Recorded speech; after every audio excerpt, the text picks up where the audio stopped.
The blood trail led east, weaving through pine shadows and December frost. Caleb Harlan had tracked wounded deer for days, but this was different. The crimson drops were too fresh, too human. His hand tightened around the Winchester, instincts honed by years of cavalry scouting sharpening every sense. Then he saw her. An Apache woman, face down in the frozen creek water, wrists bound behind her back with rawhide, beaten half to death. Every muscle in Caleb went rigid. 3 years alone in these mountains, running from ghosts, since he'd last touched another human with anything but suspicion, and now this. A woman from the very people he'd once hunted, left like trash. Walk away, a voice whispered in his head. This isn't your war anymore. But then her eyes opened dark, defiant, unbroken. Caleb Harlan made a choice that would change everything. December 1878, New Mexico Territory, 40 miles east of Fort Stanton. The Sacramento Mountains kept their secrets in pine and stone. Caleb cut the rawhide from her wrists with his hunting knife, careful and professional. She didn't flinch, didn't speak, only watched him with cold black eyes, calculating whether he'd finish what the other had started. He was no longer young 39, grey threading his beard, a scar from ear to jaw courtesy of an Apache lance in 73. Hands that once threaded a needle at 50 yards now trembled slightly from too many cold nights and endless patrols. Easy, he murmured, shrugging off his wool coat. I'm not going to hurt you. She understood English. He could see it in the slight widening of her pupils. She said nothing.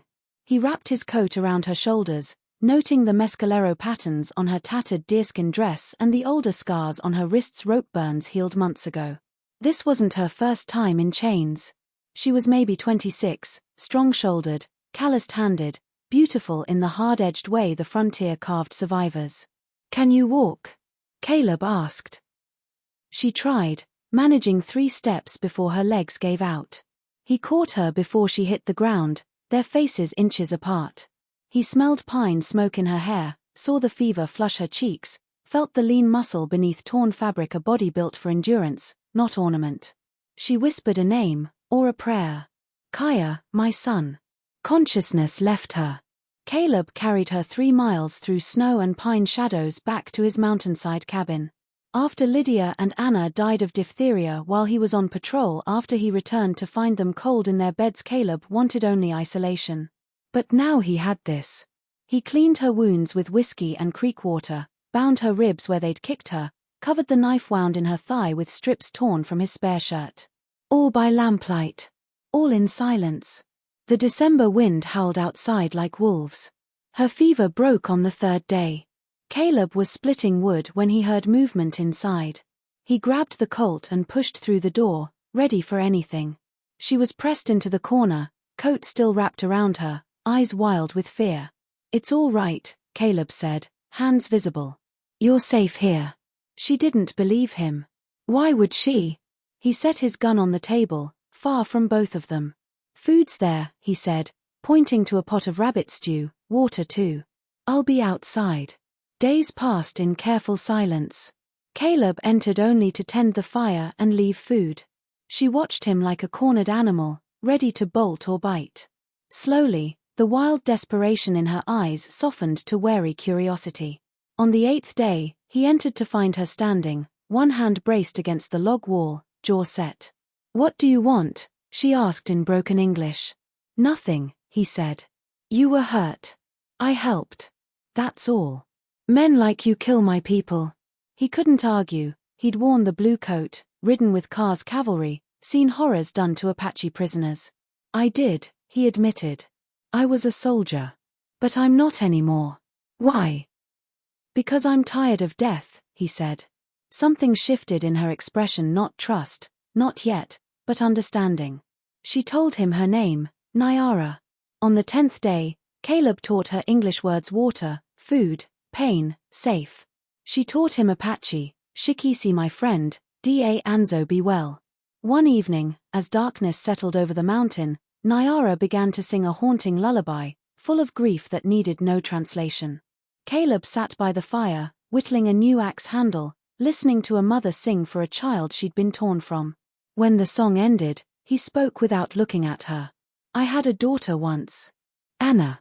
She was 6 when the fever took her. Silence. Your wife. Lydia. Same fever. Same week. He kept his eyes on the wood shavings curling away from his knife. Silence again. Soft footsteps. Nyara sat across from him, wrapped in a blanket, drawing in the ash a stick figure man and a smaller figure her son. Kaya, she whispered. 4 years. He waits for me. Caleb understood. She wasn't just another Apache woman. She was a mother. Everything she'd endured, capture, torture, escape, was to get back to her boy. We'll find a way, he said. I'll help you get back to him. 17 days after finding her, Caleb rode down to Lincoln for supplies.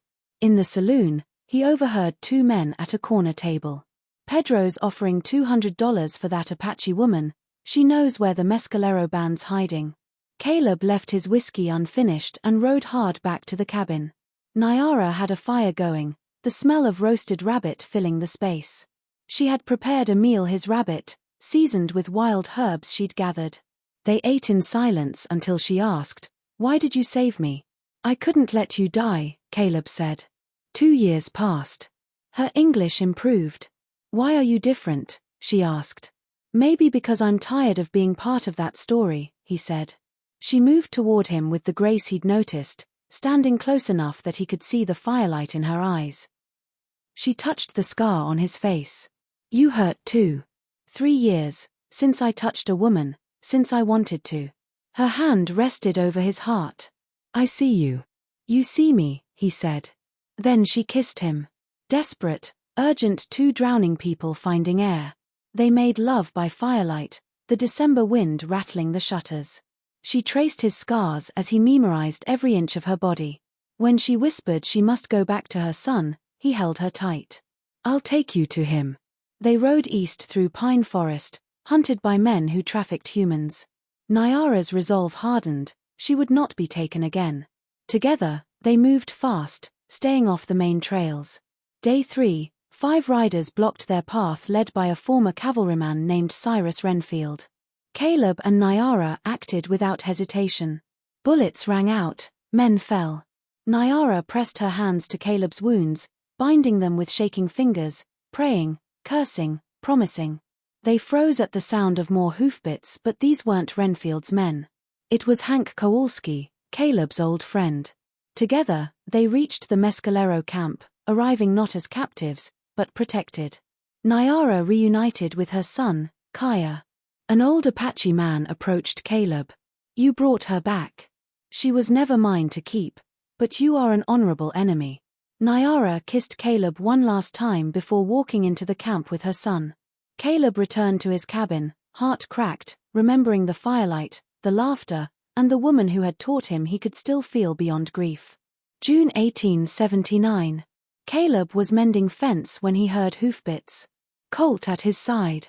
Then he saw her, Nyara, riding a painted mare, hair long in the summer wind. She dismounted, walked toward him, confident and graceful. "Kaya is safe," she said. "I stayed with him 6 months, but my heart," she pressed her hand to her chest.